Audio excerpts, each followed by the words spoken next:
Good evening. I'm David Ferriero, the Archivist of the United States, and I'm pleased to welcome you to the William G. McGowan Theater this evening, whether you're with us here in person or joining us on our YouTube channel. Tonight's program, the latest of many we have presented with our partner, the U.S. Association of Former Members of Congress, looks at what is being done to aid active service members, veterans, and their families. We thank the association and their CEO, Pete Weichlein, for their support. Before we begin our discussion, I'd like to tell you about two other programs coming up in this theater later this month. On Thursday, November 12th at 6:30, historian Eric Foner discusses the post-Civil War Reconstruction era in a program entitled Reconstruction and the Fragility of Democracy. The program is presented in conjunction with the 42nd Annual Conference on D.C. Historical Studies. The following week, on Wednesday, November 18th at 7, we hold the 11th Annual McGowan Forum on Communications. This year's theme is Drawn from the Headlines, Communication and Political Cartoons, and we welcome cartoonists David Cypress, Tom Tolles, Jen Sorensen, Keith Knight, and Signe Wilkinson as they talk about their work and how cartoons affect the political community and the public. To learn more about these and all of our public programs and exhibits, consult our monthly calendar of events. There are copies in the lobby as well as sign-up sheets where you can receive them by regular mail or email. And another way to get more involved with the National Archives is to become a member of the National Archives Foundation. The foundation supports all of our outreach and education programs. There are applications for membership also in the lobby. Most people, when they hear of the National Archives, think of the great founding documents of our nation, the Declaration of Independence, the Constitution, and the Bill of Rights. They may also recall that we hold many documents useful for genealogical research and records documenting the actions of federal agencies. But many people may be surprised to learn that veterans are our single largest constituency. Our National Personnel Records Center in St. Louis handles 5,000 requests from veterans every day. Dedicated staff at NPRC field inquiries from former soldiers, sailors, Marines, and Coast Guardsmen looking for documentation of their military service. Veterans and their family members may be looking for records that can help them receive medical assistance, claim pension and educational benefits, receive the medals that have been awarded to them, or obtain burial in a national cemetery. As a Navy veteran myself, I know the importance of having access to these records, and am so proud of the work that we do on behalf of veterans every day. Sometimes among the routine inquiries, we receive urgent requests for immediate help. NPRC staff once came to the rescue of a terminally ill Korean War veteran who was denied access to medical care because he could not provide a copy of his discharge document.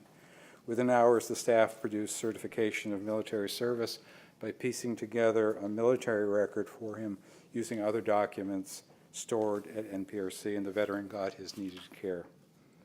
The video we will shortly show you will give you an overview of the National Military Personnel Records Center and walk you through the process of making your request. You'll also learn about another important part of the staff work there, recovering and reconstructing information from records that were damaged or destroyed in a 1973 fire. Now let's take a look at America's veterans and the National Archives.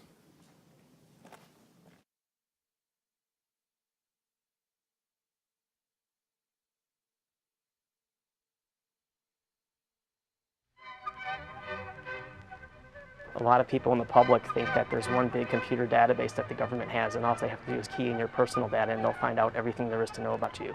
That's not at all how it works. My name is Scott Levins. I'm the Assistant Director for Military Records at the National Personnel Records Center in St. Louis, Missouri, which is an office of the National Archives. This is a lot of boxes. We have 80 million items in our holdings. Go back to the Spanish-American War. The records are all permanent records, never to be destroyed, so our mission is to preserve them for posterity, but also to make them available for people who need them now. I'm Ricky Moe. I am a retired veteran from the Air Force. It's real easy to get your records. First you go out to the National Archives site, then you click on it, and you can click on how to order your military records. We receive approximately 5,000 requests every day. They can submit it online. They can fax a request to us. Even just mail us a letter through the regular postal service. I'm going to select what I want. I want military awards and decorations. Type my name in, my last name. You need to put a phone number for daytime contact. In case you have a hard time finding your records, they will be able to call you and ask you for more information. Now what comes up here is a signature page. You print that out. Make sure you sign it. If you'll fax it in to the number provided on the screen, that's it. When it's received, we enter it into our production system and we digitize the request. There's Ricky Moore's record right there. So what we're going to do, we're going to add his record to the batch of search requests that we already have, and now I'm going to assign it to one of the searchers. I'm Lonray Jones, and I work at the National Archives. I'm a student, so I pretty much work part-time. Typical day on an 8-hour day would be 240 records. Out of the 5,000 requests that we receive every day, about 75% of them will be serviced within 10 days or less. The other 25%, we might run into obstacles. In July of 1973, the building that we're in right now burned. The top floor of this building was lost. A great deal of records were lost in that fire. This record right here has a page which was damaged in the fire. We have a large number of records that were burned in the fire in 1973, and that's the bulk of our work here in the Conservation Lab. I have a case here for Mr. Ricky Moe. What the veteran is asking for is medals and awards. The first document that you will want to look for is the DD-214. It tells me all medals and awards that the veteran has earned while in service. Take 2 copies, 2 regular paper copies, and we would take a seal and we will seal them.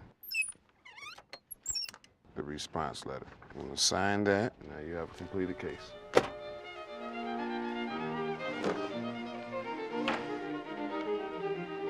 Yeah, if everything goes right, it happens in about 6 days.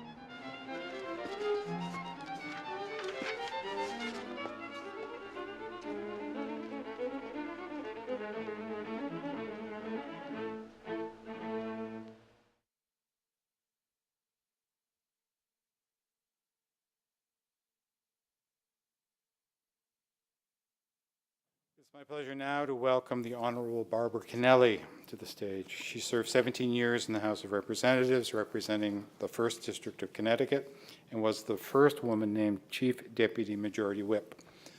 Barbara is the founder and president of her own advocacy organization and is a distinguished professor of political science at Trinity Washington University here in D.C. She is also the current president of the U.S. Association of Former Members of Congress. Please welcome Barbara Kennelly to the stage.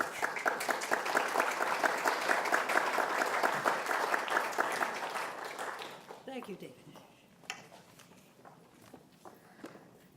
Thank you very much, David. And I have to really thank David.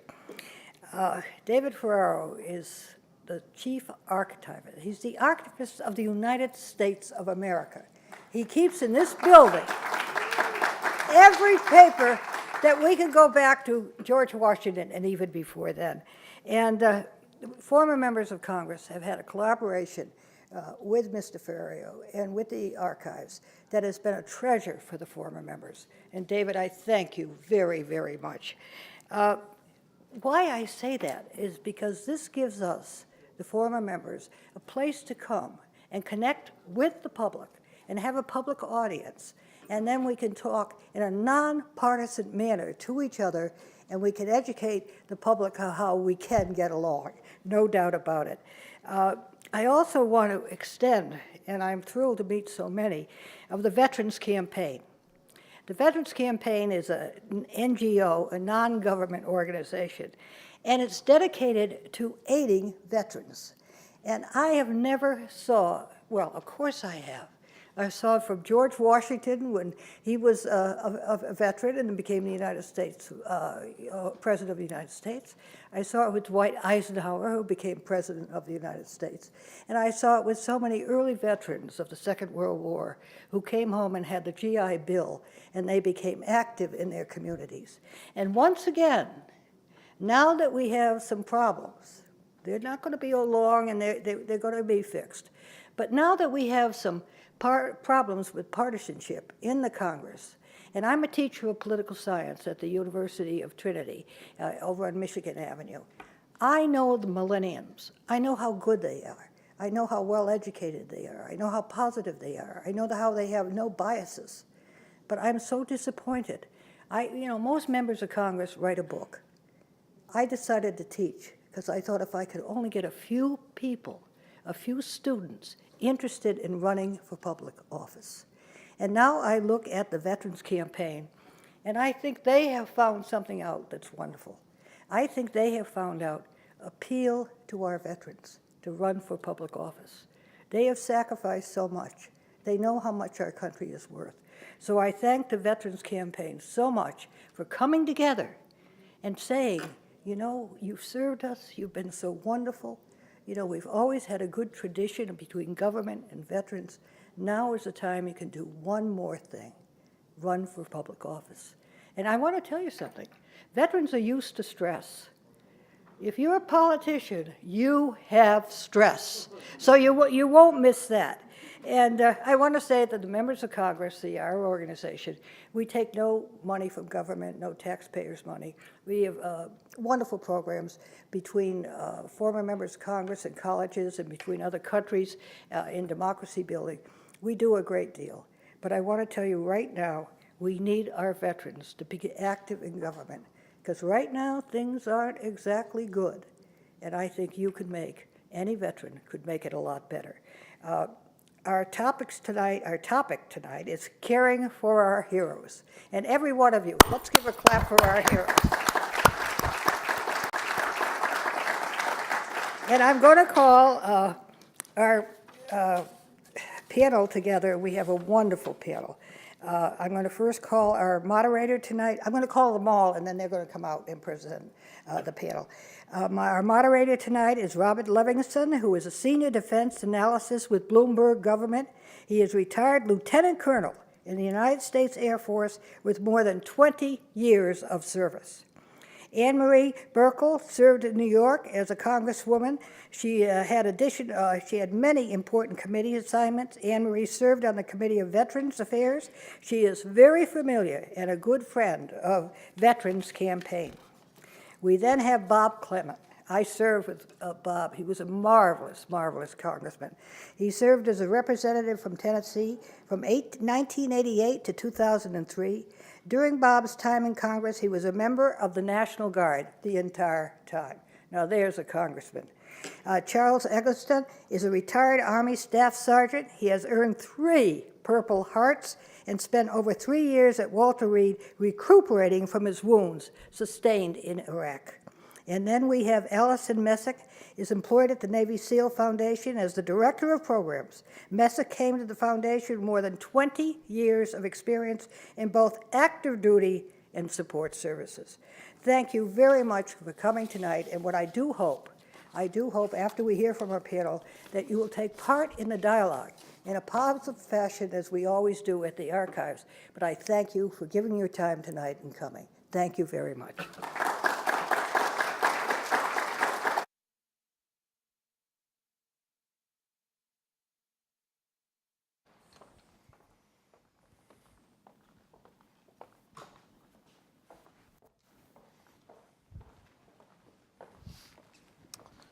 All right, let's everybody. Good evening. So thank you so much for being here. Hope to have a real terrific discussion tonight. One programming note, we didn't mention Meredith here. Amanda's from the Senate. She's on the staff of the Committee on Veterans Affairs in the Senate. She's the Deputy Staff Director and General Counsel. So that's all of us. So we got a great group tonight here. We're bringing a lot of different perspectives on veterans issues.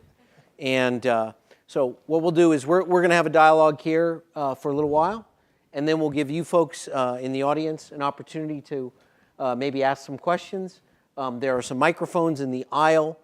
Please go to the microphone because we're recording this and we're streaming this. So if you talk from the seat, people watching online or whatever aren't going to hear you. So we need you to do that. And if I could please ask when you do that to identify yourself, who you are, and if you have an affiliation with any particular organization, we'd love to know that too, just to give us some context for the questions you have. So with that, I'm going to put it all to the panel. We talked a little bit on the phone and on email about what you might want to talk about. And I want to start off with one question, concern. There's sort of two messages that go out at the same time about veterans that I hear a lot. There's the one, and I'll typify that. You've probably all seen when you're watching, particularly football games on Sunday. There's the sort of the Wounded Warrior Foundation message of these are vets. They've served their country. Many of them have had tremendous injuries, and they need a lot of help. And they need, assistance with medical care, rehabilitation. Their families need help in supporting them, and all of that. And so it's sort of the veteran, sort of needs our help to get their life back. And that's obviously a very important message. And these wonderful service organizations like the Navy SEAL Foundation and others do great things for this. But then there's this other message that goes out. And I know, I work for Bloomberg, and we've done a lot about recruiting veterans. And the other message that goes out is, hey, these veterans are terrific people. They have incredible skills. They have leadership experience. And they're a real asset to your company or your organization, or as you mentioned, ma'am, they should run for office, all of these great. So there's sort of this bifurcated message, if you will, of almost sometimes the veteran as victim, and then the veteran as, hey, he's a real asset and real super. And sometimes I think, the public's hearing those two messages, and for those who have no association with the military, there's a little bit of a disconnect, or not sure how to process that. And so I think, Charles, I'm going to start out with you. And then, everybody else sort of take up the question. But you, Charles, obviously you were wounded. You were in Walter Reed for a long time. And so, I want to get your perspective on that question. So go ahead, if you will. My perspective is it's great to shine a light on the situation itself. As you stated, the Wounded Warrior Project, the big PSAs and the big commercials they do, well, we know what that's geared towards. It helps some, but the general populace of warriors and injured service women and men never see that help. And that's when we look for help from our greatest heroes, our greatest patriots that we know, which is the community, which is all of you. For you are a bigger audience than you can even imagine when it comes to that.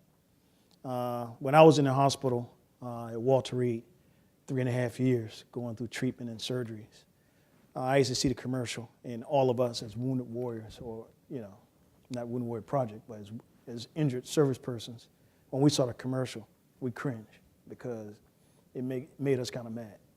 And I'm just telling you from the ground root, because we were saying basically it looked like these guys are pimping the warriors. And then when I talked to some of the individuals that was actually in the videos, they felt the same way. After the video was over, they didn't get that help that was promised to them.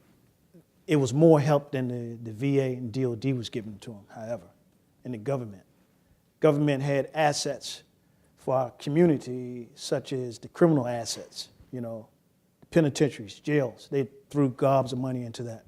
But for those who served us and served the true values of our nation, our warfighters, they didn't do anything. They dropped the ball. And if you go over to Walter Reed as we speak now, or you go to Fort Belvoir, you'll see the same atrocities going on now. And we still haven't fixed the system. But it shines a light, the Wounded Warrior Project, and other organizations like IAVA shines a light on basically us. It gives us a seen voice. And say sometimes a picture is worth 1,000 words. Well, that's 1,000 words. Without these guys or gals, we would be even more of a ghost in your imagination. So for those organizations who really amped up the money and the funds to really put it out, saying, hey, this is what some of these guys are going to. Because I know the feeling of TBI. I suffer traumatic brain injury as well.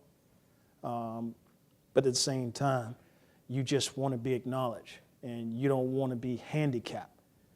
We're not handicapped. We're injured and we're disabled, but when you stick that big handicap sign on us, it's basically saying you are inoperable. You're lesser than a person.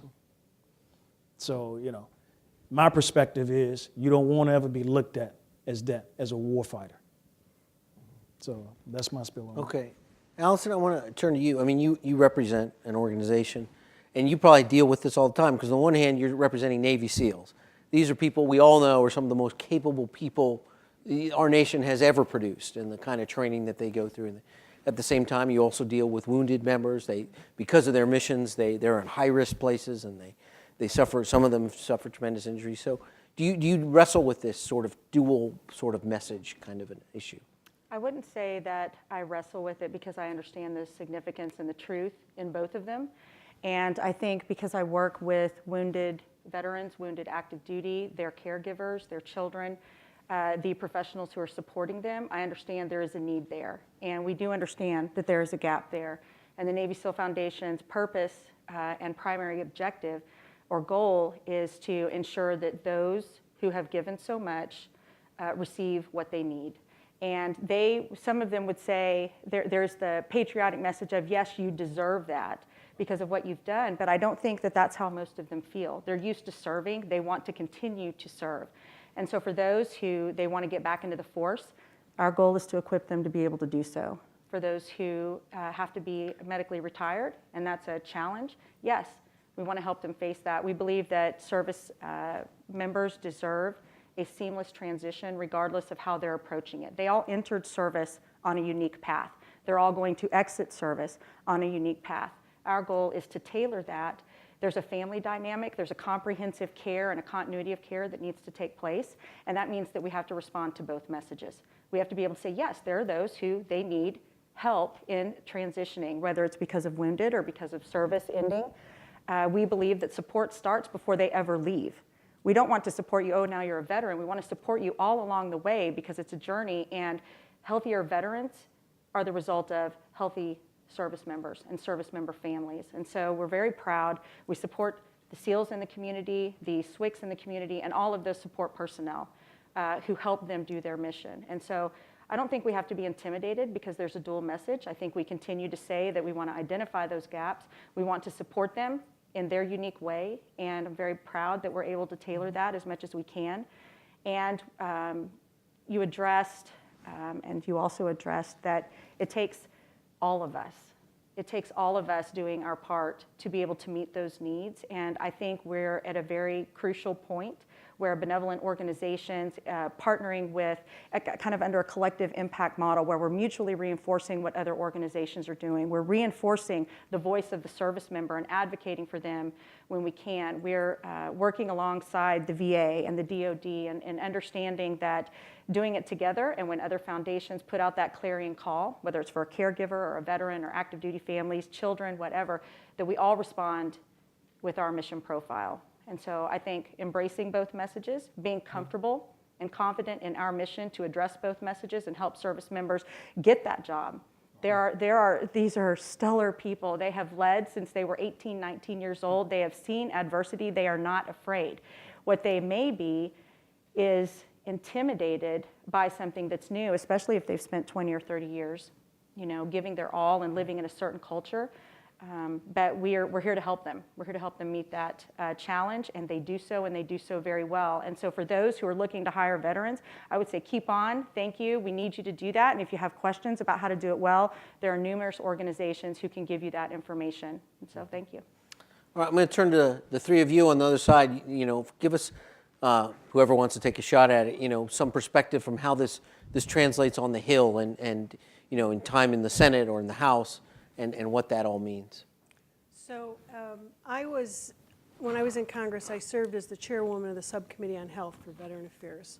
So that was a great opportunity to visit many of the facilities and really see up close and personal the sacrifice that the families alongside of the military make.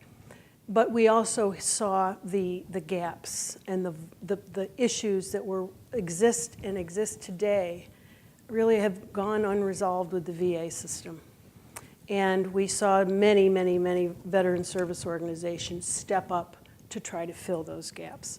And I think if we have any challenge in front of us today, that is changing the culture of the VA to embrace the veteran service organizations as an opportunity to fill a void that they can't do. The VA cannot do it at all. They just can't. It's physically impossible, and I don't think they're equipped in the current format. So I think the biggest challenge with the VA is to change the culture.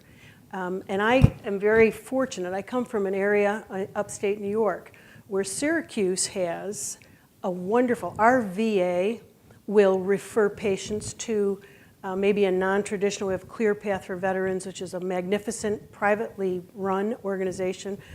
Two sisters bought this magnificent property and have alternative therapies and services for veterans.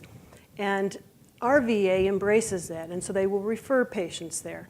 And we also have Syracuse University, which is very active with the veterans, and they have a program for the military and their families.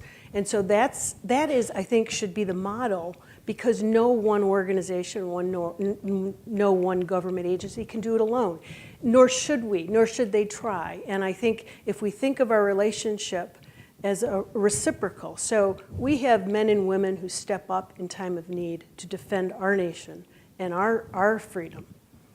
And then what we owe them is when they come home to look at whatever service, it may just be, as you mentioned, a transition. But there's varying degrees. And the VA, I think, in some cases can't, because government can't very well do it case by case. They don't have that skill set. They're big picture. But with the aid of organizations working together, I think we can meet those needs and we can cover all those gaps. So we don't have veterans waiting weeks and weeks and weeks to get the care and the services they need. Rob is a new member of Congress from Tennessee, from Nashville, Tennessee, Country Music USA. I'll never forget Chairman Sonny Montgomery from Mississippi asked me to serve on the Veterans Affairs Committee, and I'd already made up my mind I wanted to be on that committee because I was one of the few members of Congress that was a veteran. I served 2 years regular Army and 29 years in the Tennessee Army National Guard, as Barbara Kennelly was pointing out earlier. And my first priority from Tennessee was to do something for veterans hospitals, and particularly the one in Nashville, Tennessee that I represented that had fallen on hard times and looked very badly, very shabbily looking and all that. And so I helped get some federal funds for renovation of the Nashville VA hospital, because I knew that, and making Nashville, Tennessee, make sure it had a first-class airport were my first two priorities. And I thoroughly enjoyed being a member of Veterans Affairs Committee and meeting veterans from so many different places. And I know we got a lot of veterans here tonight. A lot of you I've already had the opportunity to talk with, and because veterans, we owe them a lot when it comes to protecting our freedoms and protecting our rights and fighting for us, and not only in the U.S. but abroad. And I was very much involved in some of those early issues when I went to Congress in '88 and was there for 8 terms for 15 years. Amanda? So I just said that I do think Congress has recognized that there are different needs for service members that are leaving the military with severe disabilities and those that are not. Congress has enacted legislation to provide comprehensive caregiver programs for the families that are helping some of the severely disabled veterans as they transition. And we've increased benefits for veterans with severe traumatic brain injuries, improved specially adapted housing grants for veterans with severe disabilities. So there's a recognition that there are different needs for veterans that are transitioning with a severe disability. On the other hand, I think the second message you talked about is correct as well. Congress has recognized that and focused on improving programs that will help those service members transition into the civilian labor market, knowing how to navigate the labor market, giving them the tools to be able to find employers that are looking for them, and also trying to help employers find these great employees so they can hire them. So I do think both messages, as Alice is indicating, are accurate and need to be acted on. I want to pick up on something that Ann Marie said. You know, we can't have a discussion about service to veterans, and Charles touched on this too, without talking about the VA. And I know, you know, we all read the stories, and it seems like every week there's some other, you know, there's guys waiting too long for appointments, or there's people moving jobs and, you know, playing games with that, or, you know, pick one. I had the opportunity to meet the new, you know, Secretary of the Veterans Affairs just after he had taken the job after some scandals, and I said, why did you take this job? What are you, insane? He'd been the former head of Procter & Gamble and McDonald, and he said, you know, he's a West Point graduate himself, and the President of the United States calls him and asks him to do something. It's kind of tough to say no, and he seems like his heart is in the right place, and he really is committed. But I mean, you mentioned the culture as being one problem. If any of you want to comment, is it the culture? I mean, it's probably more than one thing, but there's culture. Is it a resource problem? I mean, people don't, maybe people don't realize, but the VA, of course, is the second largest department in the government and gets more money than every other department except the Department of Defense itself. It is a huge department with hospitals and things all over the country, clinics all. But does it need substantially more? And or do we need to, for veterans health care, there's a lot of talk of allowing veterans to go more outside and get care. I think, Ann Marie, you mentioned some, but then the civilian health care system, I mean, you put, then you have a veteran who may be a wounded veteran waiting in line behind everybody else. And the whole purpose of the VA is we have dedicated facilities. So, what are the kinds of things that we're still wrestling with to get the VA to where we think it really needs to be? And I'll leave that open to any of you to. Amanda, maybe I'm going to start with you because you're in the Senate. You're hearing these problems. You have constituents, no doubt, writing in saying, "I got this problem or that." What in the Senate's mind, is something that they really think would make a big difference or want to really do about the VA? So one thing that the committee has talked a lot about, and you've probably seen in the news, is accountability. There's been allegations from even recently from the Office of Special Counsel that VA is quick to punish whistleblowers and is very slow in dealing with employees that have engaged in misconduct. I think there's been a large push on both in the House and the Senate to pass legislation that will give VA more authority to hold accountable employees that have engaged in misconduct. But there also needs to be a change with the culture within VA that they need to have the willingness to hold people accountable and sort of change that culture to where VA is focusing on serving veterans.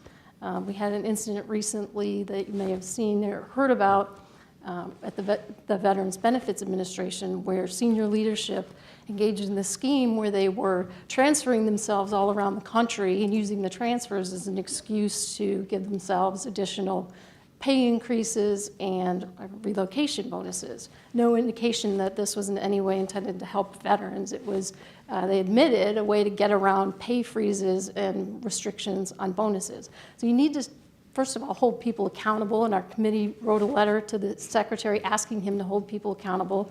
The undersecretary later resigned.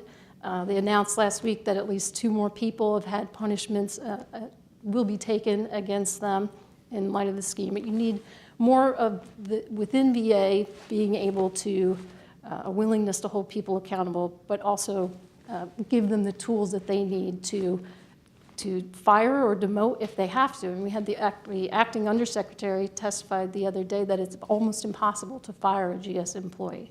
So I think that's probably one of the biggest themes that's been. And to follow up what you just said, 2014 and all the scandals that came out and what happened in Arizona and other places, inexcusable. And Congress has got to take action. The president took action, bring about reform, reorganization, fire some people, reform the system, because these long waiting periods and these people dying that shouldn't have died, and people Bob, not being able to get an appointment. Yeah, well, I with a want to doctor. follow up on that though. I mean, that is a problem. Some of that is a resource problem too. I mean, General Shinseki, who was in charge of the VA when a lot of that stuff broke, and he put down, he said, I want 2 weeks, and then you had people gaming the system and all that to make it look like people were waiting 2 weeks. But in a certain sense, it's an input-output problem. I mean, a doctor can only see so many patients in a given day, and there's so many patients coming in. I mean, is it a resource question? Is it just a question of more dollars, more doctors?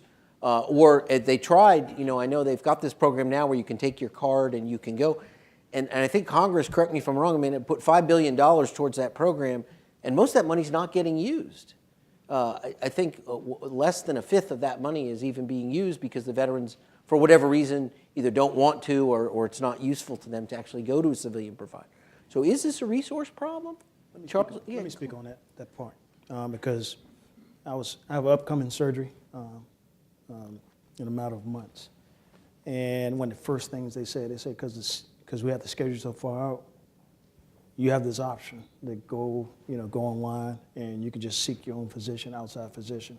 I was like, hey, that's kind of odd. The VA telling me I can go somewhere else. So if I want to go to Johns Hopkins, they foot the bill. And they say, yeah, not a problem. The problem we're dealing with is what they call tier capability problems.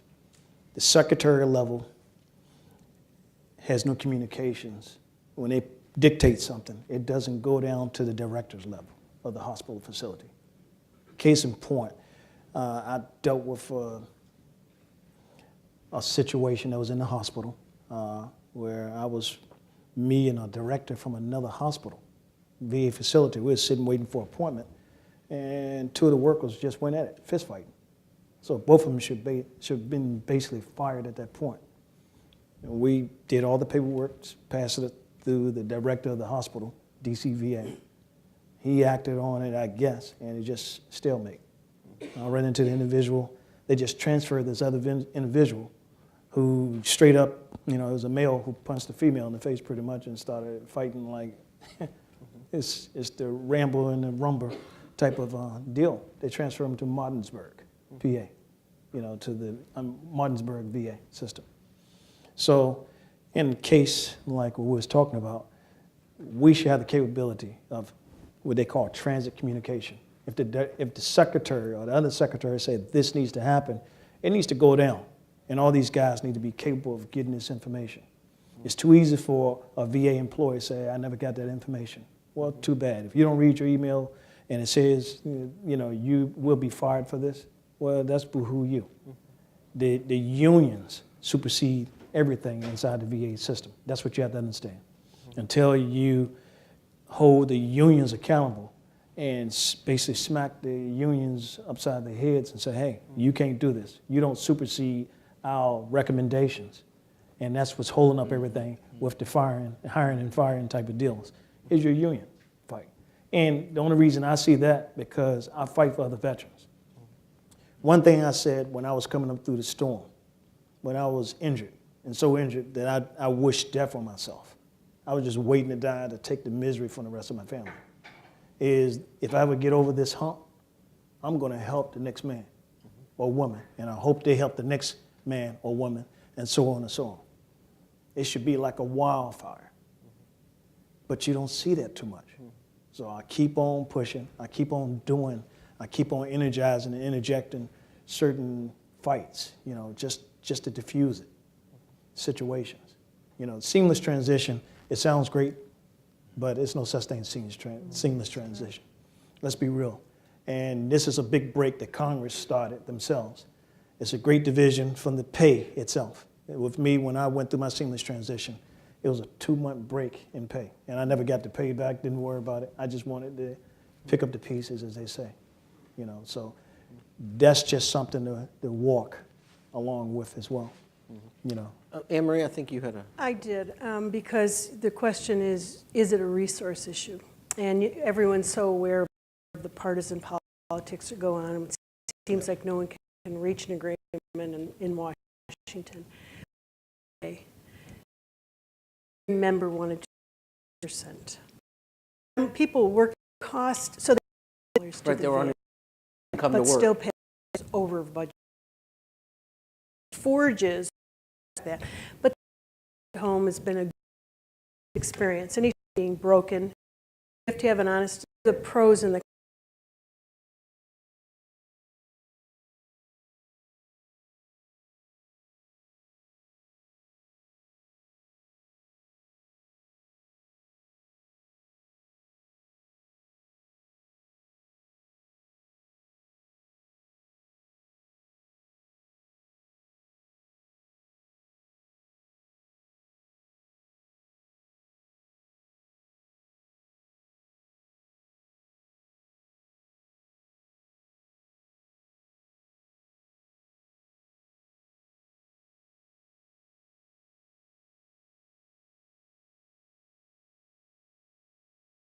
on this as a warfighter. I've talked to 2 undersecretaries, one on the DOD side, one on the VA side. As you come into the VA system, it needs to be a program called the crossover program. Once you engage the VA system, at that point, they push all your medical records over. It's no different as you have a driver's license in Texas. Now you move to Maryland, it crosses over. And it kills the other side. I mean, the other side still has this information, but this side is using it. A simple task. Now, if they want to pay me $60 million to put that system together for me, I'll do it tomorrow. Yeah, I got it. Yeah, you're going to help me. Yeah. You got it. Well, that's my frustration. I'm going to ask. Rob, I was going to go ahead. About that disconnect, I got a wounded warrior right now. His name's Christian Brown. He's Marine Corporal, has Silver Star from Afghanistan, and he's now in a wheelchair for the rest of his life. And just recently, he had to send his motorized wheelchair to the VA, but now he doesn't have a wheelchair, so he had to rent a wheelchair. He has to pay $160 a month to rent out of his own pocket for the wheelchair. I don't understand that. I mean, here he got a Silver Star for helping his buddy, trying to save his life. I mean, unbelievable. Great soldier, and made such a sacrifice, and why he has to go through all that bureaucracy now when he's having such a difficult time trying to put his life and put the pieces back together in his life. I want to ask one final question to the group, and then I'm going to turn it over to the audience. And it's one of, I think, Bob, you mentioned that, you were one of the fewer members that had served. We know that the number of veterans in Congress has gone down. There's no more World War II. Significantly. There's no more World War II veterans serving. Right. There's a few new Iraq, Afghanistan veterans who are members of Congress. But we know that a very small percentage of the American populace ever serves in uniform. During these last wars of Iraq and Afghanistan, we haven't sold any war bonds. We have not asked the American people to pay any war taxes. In fact, we've cut taxes in many cases. Is there a worry that there's a more of a disconnect, between the military and the veteran community and the larger American populace, just because the numbers are smaller and people are less exposed to that? Do any of you have that concern that there might be more of a disconnect, and that could be a problem? Well, whether you're a veteran or a non-veteran, you can still believe strongly in national defense and fight for our military and fight for our veterans. But I'll give you an example of what I went through, personal story. When I got to Congress, the Pentagon, 2 people from the Pentagon came to see me. Says, Congressman, we don't think you should be in the National Guard and be a member of Congress. And I'm pleased I didn't raise my voice, I didn't get mad, because I was really inquisitive why they're coming to see me. I said, well, I pulled my guard drill. I don't miss any guard drills. I'm there 2 weeks in the summertime, They said, well, we just don't think it's good for you to be in the military and be a member of Congress. I said, well, I know the issues. I know the military. I feel like I can share that knowledge, information with others, And by the way, National Guard, my commanding officer is the governor of Tennessee, unless we're federalized, you know. And I will say they backed off. And they didn't come see me anymore, and I got to stay in the National Guard, and I kept pulling my guard duty. But it does bother me because there are very few guardsmen, very few reservists that are members of the military. But I'm not so sure I had much choice. I served during the Vietnam era, and my lottery number was 43. So I knew I was going to be called up, so I went through ROTC. Anybody else want to? Well, I think that the issue is not, I mean, on some level you say, well, gee, there seems to be more of an awareness. You can go down in the mall area, you can go to the World War II, you know, there's all kinds of programs and veteran service organizations.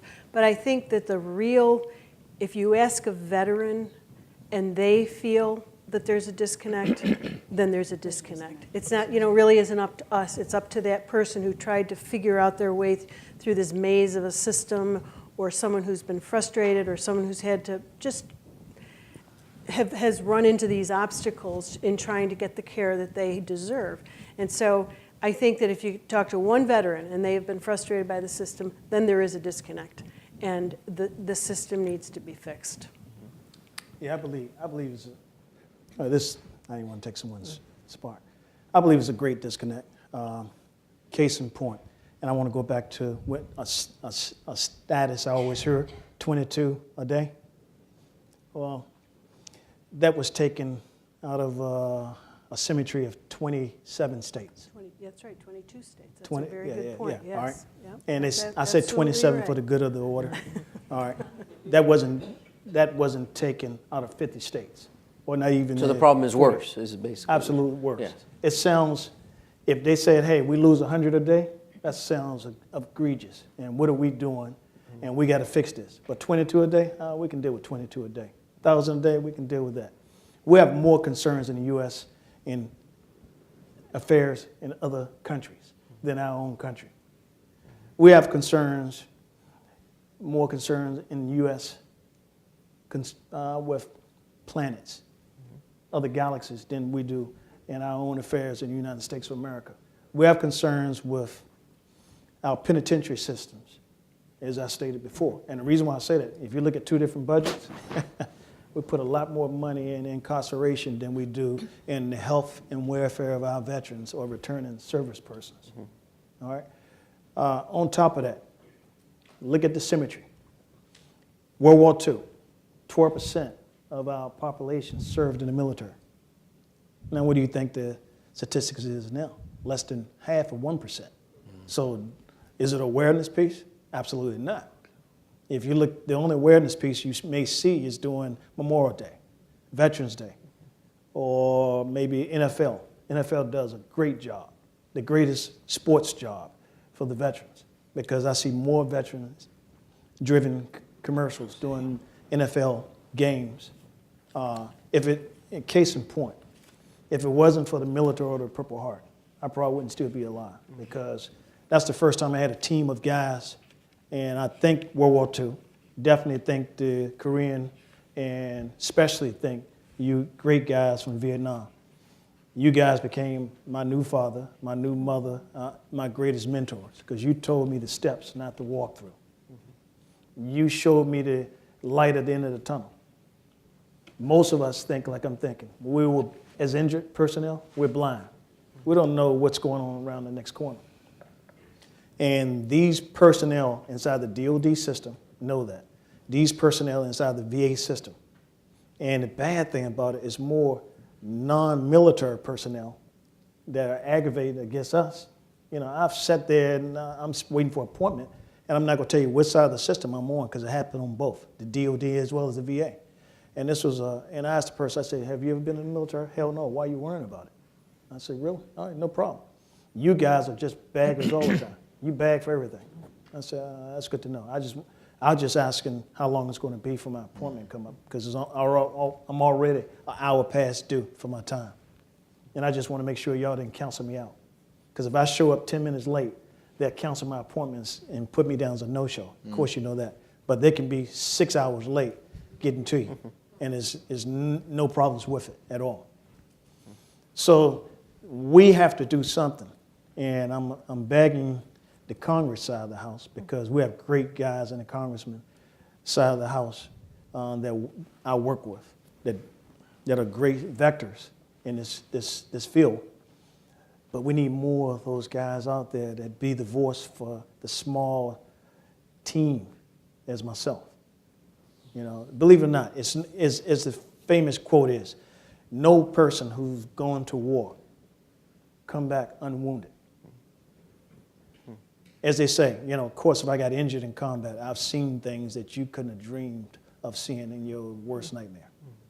Do I bring it back? Yes, I bring it back. Do I regurgitate that? No, I don't.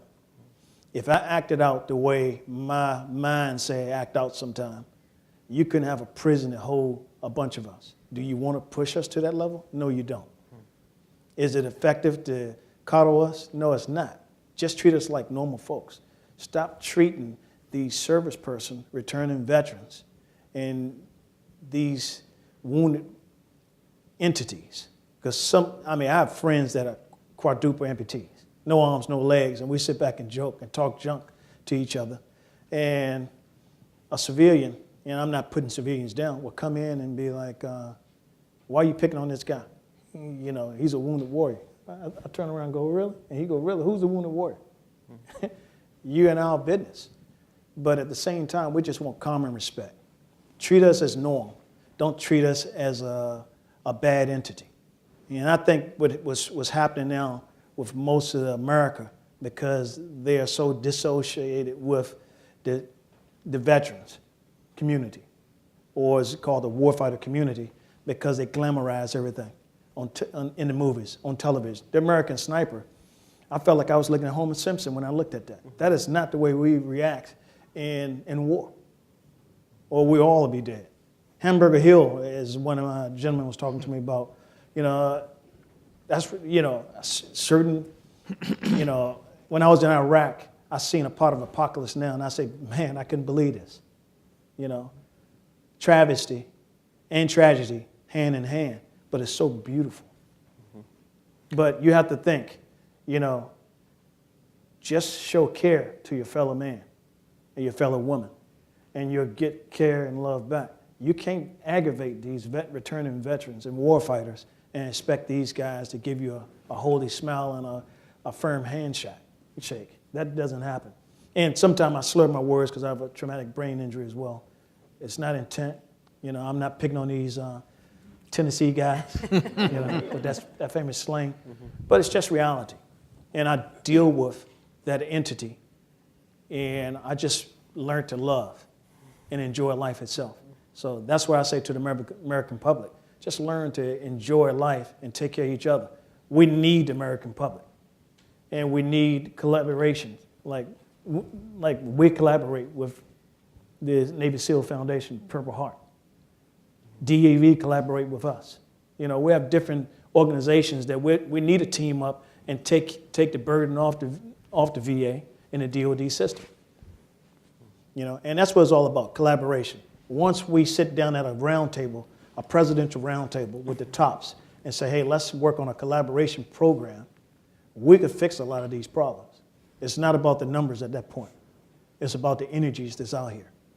So that's what I take to the audience, and that's what I take to the panel. All right, I want to open it up to you. There's a couple of microphones on the side, so please go ahead, sort of identify yourself. If you want to address one particular member of the group or all of us or whatever, please feel free and go ahead. So, yes, sir, go ahead. So thank you very much for your song. So I am Michael Kempton, a member of 176 Post American Legion, Springfield, Virginia. We have service officers in every single post. We have over 1,000 veterans in our post. how do we have our service officer get better education and collaboration with the different VSOs and the NGOs that are available just in Alexandria or Springfield, Virginia, and connected with those gaps that they find as we review their records for disabilities or benefits with the VA. We have, American Legion's got over 1 million members, and I got 1,000 just in my post in Springfield, Virginia.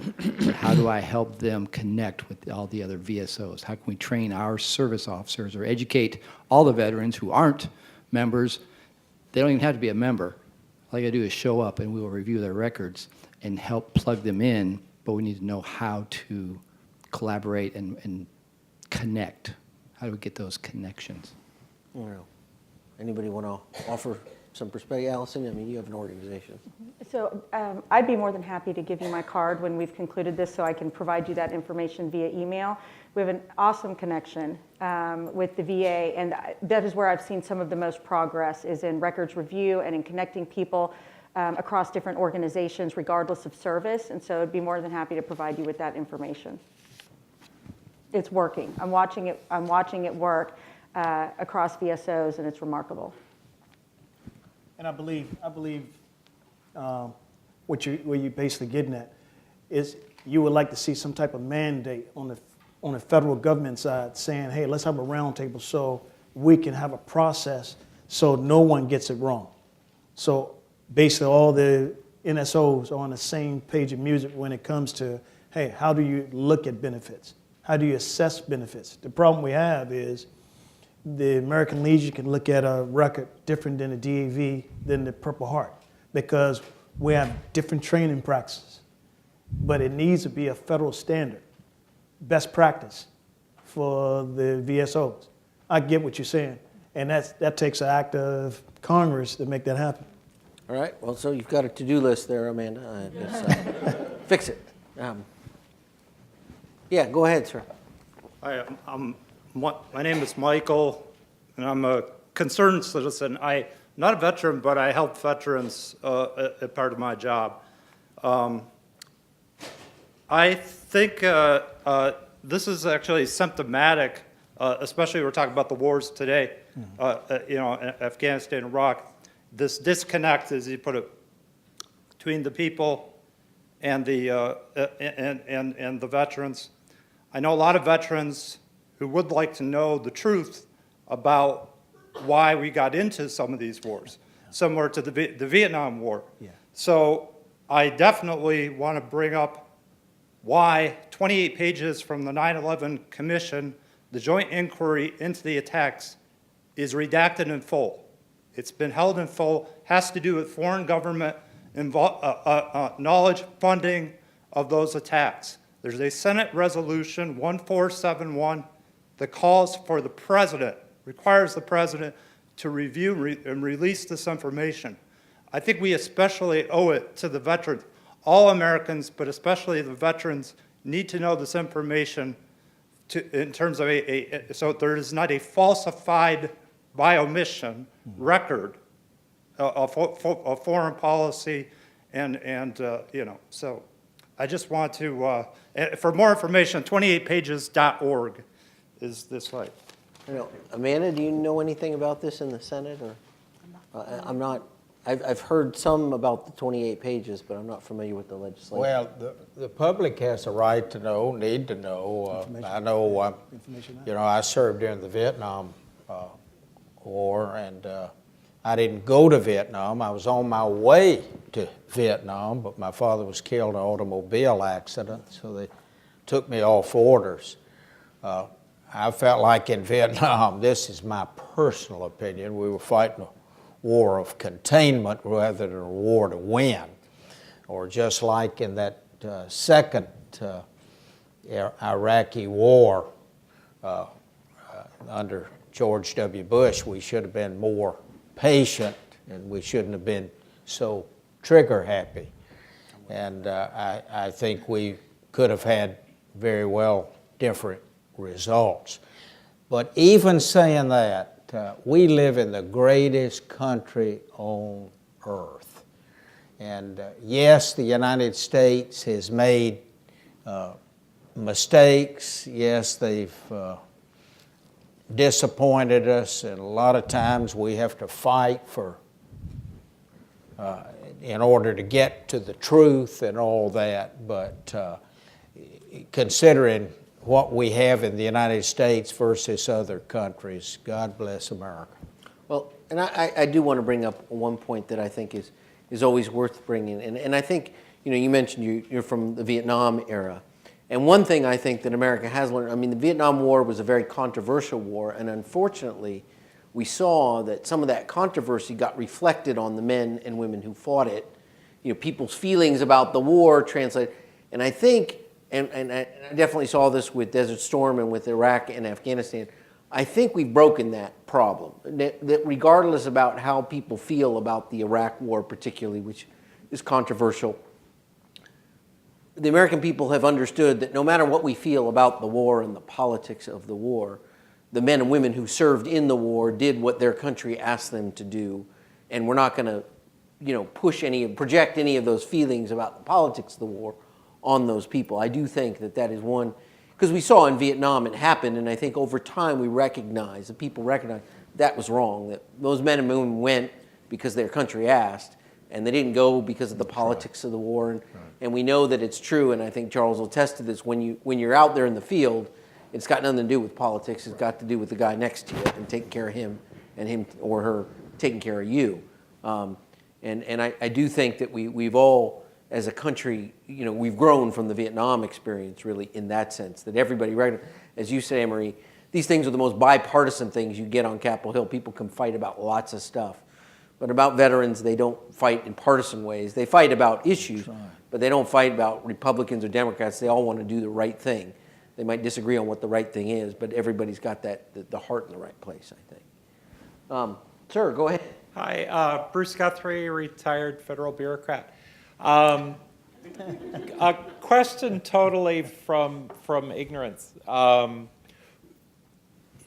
impression was that back in the previous wars, veterans were kind of expected to suck it up, and we kind of ignored things that were coming up. Vietnam, World War II people, you're just supposed to fit back in.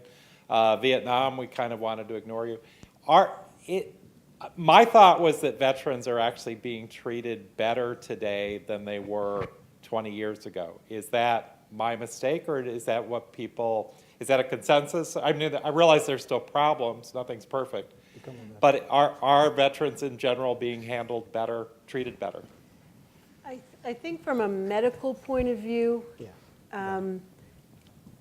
it's hard to compare the earlier wars to Iraq and Afghanistan. So much of the equipment has changed, and the protection that the men and women have as they're serving and engaging in active warfare, that the injuries are different now. Many members of the military would have died as a result of, the injuries that they're surviving today because of the equipment, because of the because of the healthcare, how sophisticated it's gotten. So the injuries have changed in the more recent wars.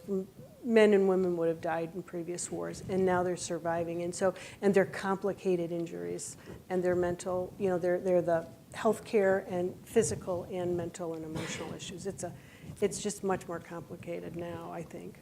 I want to expand on that too. I think that's a very good point, and I'll commend the American Legion, the VFW, the service organizations, Veterans Affairs committees, and all that, and also the caretakers, and they've been huge. A person by the name of David Gurin that works with the U.S. Former Members of Congress Association, written a book, Unbreakable Bonds, about mighty moms, about the caretakers, that the mothers, the parents, the relatives, friends that stand by our veterans, our wounded warriors and others, and they truly have made a difference, and they speak up and speak out. And they're not sitting on the sidelines, and I think that's been a huge help. To you, sir, I get what you're saying. Is it politically correct? That's debatable. This is a new time, technology. We're more technological savvy. We have different technological tools, and here's my TBI acting crazy again. But we have better technological tools now than you did in the Vietnam era. Case point, with me, my injury, I would have been dead 6 times over. Let's put it that way. I'm here, I'm still acting, I'm having fun, loving life, dancing, playing golf. If you want to play golf sometime, we can go out there and swing a club. We'll take some money out of your pocket as well while we're at it. I want to point out, you asked an interesting question. I mean, in terms of taking care of veterans, this is a historical, interesting phenomenon. I believe George Washington, as President of the United States, had to put his uniform back on to talk down a bunch of veterans who were ready to overthrow the United States government. And he actually, as president, put on his uniform again, assumed his role as commander-in-chief, but actually went out into the field. There were, during the Depression era, there were veterans who were attacked. The U.S. Army had been called out to deal with rebellious veterans. So things have gotten a lot better, I think. Yeah, a lot better. And the attitudes, as I said, even the Vietnam era, we've gotten over some of that legacy. And thank God, as Ann Marie said, that the technology is so much better now that these veterans who would have died, because now between the body armor, the medical care, and things like that, but they have these complex injuries like traumatic brain injury. That's an injury we didn't even know a whole lot about. And there's been a lot of money just to study to understand the injury. It was not something, PTSD was something we knew about. And in previous wars, they called it shell shock or something else. Right. But traumatic brain injury has really manifested itself with the IEDs and Iraq and Afghanistan. And we've had to put a lot of money into studying to even understand the injury so we can understand how to help people. Probably because it's the first time this device has been used in war. IEDs, right. I mean, IEDs, it's unique, and it's causing a unique kind of an injury. Absolutely, right. That probably happened before, but not at such a large scale that we put enough effort into studying it and understanding it. Somebody else? Yes, sir, go ahead. Yeah, first, I'd just like to thank the panel for taking the time to come out and speak to us. We really appreciate it. My name is Will Atkins, active duty Air Force, and a potential future legislator from the great state of Florida. Wow. So earlier, Sergeant Eggleston had briefly mentioned how perhaps the Wounded Warrior Project isn't doing what they're supposed to be doing. They've been in the news a little bit lately. There's a kind of a famous YouTube video of Representative Duckworth speaking at a hearing on a disabled veteran small business owner who may have been exploiting some loopholes in the laws. Right. Are there things that we're doing today to close those type of loopholes, eliminate the ability for groups that are taking advantage of the situation, perhaps, if that's the case with Wounded Warrior Project? What are we doing today to kind of to close that cycle in Congress, perhaps, or otherwise? Anyone want to take that? Well, I would say with the veteran service organizations, those are generally the not-for-profits, and you can speak to it. They're subject to their own set of rules and ethics.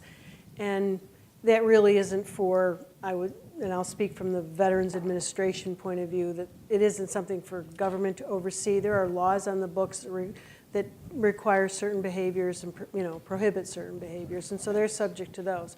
I think that from a personal standpoint, I think our biggest challenge in addressing gaps and loopholes and issues is the VA system.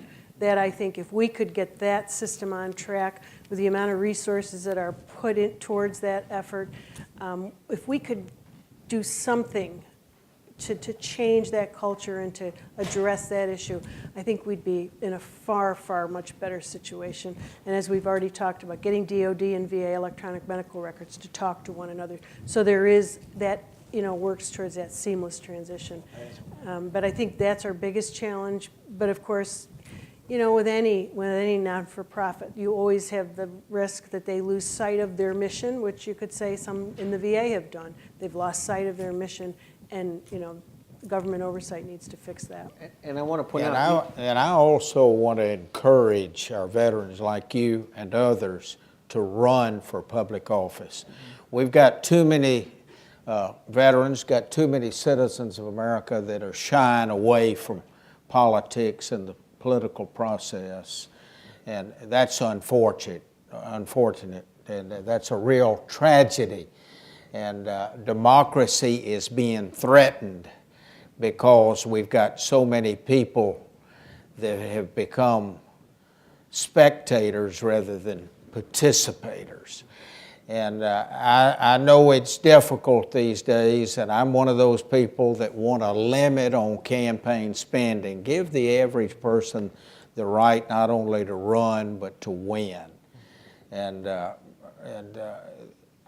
I am proud to be able to say that I've been involved in politics, that I believe in the political process, and there are a lot of alarming signs out there, and we just need more people to step up to the line, and I sure want to encourage veterans to run for public office because politics is an honorable profession. I also want to make a point, particularly as Ann Marie mentioned, the nonprofit organizations. There are independent watchdogs too. Yep. I know I looked up the Navy SEAL Foundation for tonight, and your organization has a top rating from Charity Navigator, I believe. And you can do this before you send a check, before you give money to one of these organizations. Go online and check these organizations. They rate what percentage of the dollars go to administrative stuff and sales, and be very careful when you get a call on a phone to donate to organization, because oftentimes those are paid telemarketers, and most of the money you donate will go to them rather than to the organization. So go online and look, because they do rate these organizations. And like I say, I didn't look at the Purple Heart Foundation, but I did look at the Navy, and they have a top rating from Charity Navigator, looks at a whole set of criteria and says, this is an organization, and your dollars are going to serve people. Right. They minimize their administrative costs and their fundraising costs and things like that.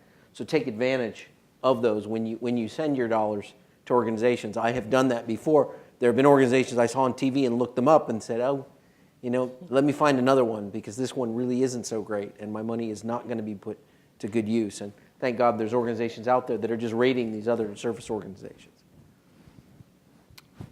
Another question? Yes, sir. Go ahead. Thank you all the panelists for joining us and the folks in the audience. I have a question about one of the most touted solutions that I'm hearing about right now for increasing some of the capacity of the VA and addressing some of the shortfalls, and that's privatization in one form or another. And I wanted to ask the panelists on your thoughts on what some of the potential opportunities and what some of the potential pitfalls could be of increasing privatization of the VA and some of the legislation that's in the pipeline right now. Anybody want to take that? I have some thoughts, but I'd let you hear some. So I'll just start off. I'm not exactly sure you're talking about privatization. There has been a program that was stood up last Congress, the Veterans Choice Program, to allow more veterans to get health care out in their communities, generally when they can't access it through VA. So we look at it more as it's a force multiplier. It's not trying to replace VA. It's trying to provide some extra reinforcements for VA so that they can provide care to veterans in a timely manner, in a place that's convenient for the veterans so they're not having to drive long distances to get their care. It's not an effort to replace VA or privatize it. It's just providing extra resources and some extra convenience for some veterans who won't have to drive a long distance to get the care at a VA clinic.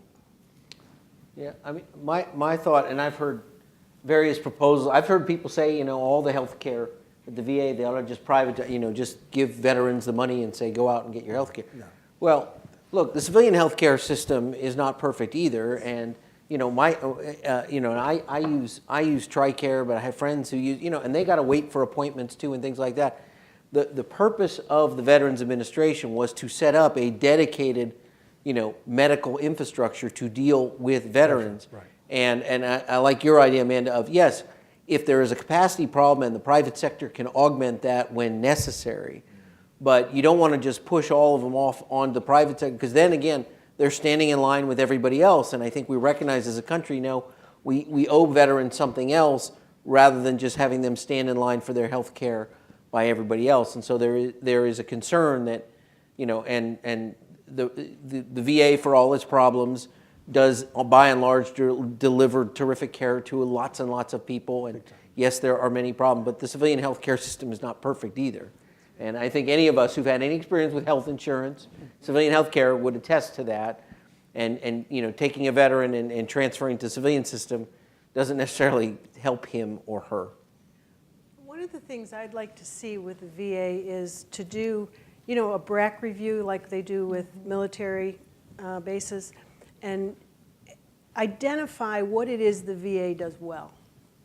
Where are they really doing the 100%? They're in that, and identify those areas, and then begin to look at the areas where they're not doing so well, and then either do public-private relation, some sort of a relationship there. Try to do that. Maybe do some privatization. But the reality is when you get into contractors and that's a whole other set of problems. It's not the panacea but I think that there needs to be a comprehensive review of the VA system and really start to look at what do they do well, where are the gaps, what do they need to change, and do this comprehensive review, VA hospital by VA hospital. And then there's the whole benefit system. It's a very complex organization, to the point where yesterday I met with someone from the House healthcare staff that I used to work with, and she was saying, you know, one of the problems they had this past May was the committee members had kind of heard, to your point, Bob, about numbers, that there might be a shortfall with the VA budget. And so they called in the appropriate people and had a hearing about it. And the VA didn't even realize that they were going to run into this $3.5 billion shortfall, and they would have run out of money by August, before the end of the fiscal year. So there has to be a look at, maybe that's the piece where you get, you know, separate auditors and people who understand books and numbers, but there has to be some recognition that there is a problem, and we need a review of the whole system, and let them keep what they're doing well.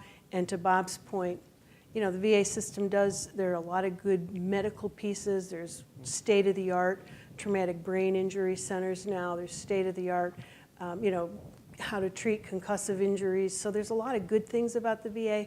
So you don't want to throw out the baby with the bathwater, but it is going to take I want to capitalize on your point about partnerships. You know, my father is an Army veteran and was not injured or anything, but he had some health issues once and lives out near San Francisco.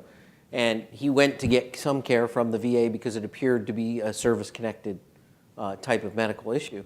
And out there, it was the VA is connected with Stanford University Hospital, which is one of the finest medical centers in the world. My dad acts as a volunteer chaplain there. He sees people from all over the world because they come to Stanford. And he was seeing the same doctors at the VA that are working at Stanford Hospital, and he got terrific treatment. He raved about it and said he couldn't have asked for better.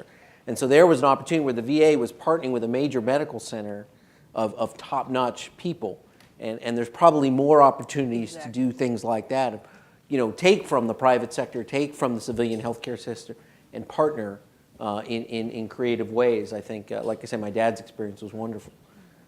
It's about 8:30 now. You know, if any of you have other individual questions, we'll hang around for a bit, but I want to let people who got to get home and take care of kids and do homework and those kinds of things, please do that. But let's give the panel a round of applause. I really appreciate it.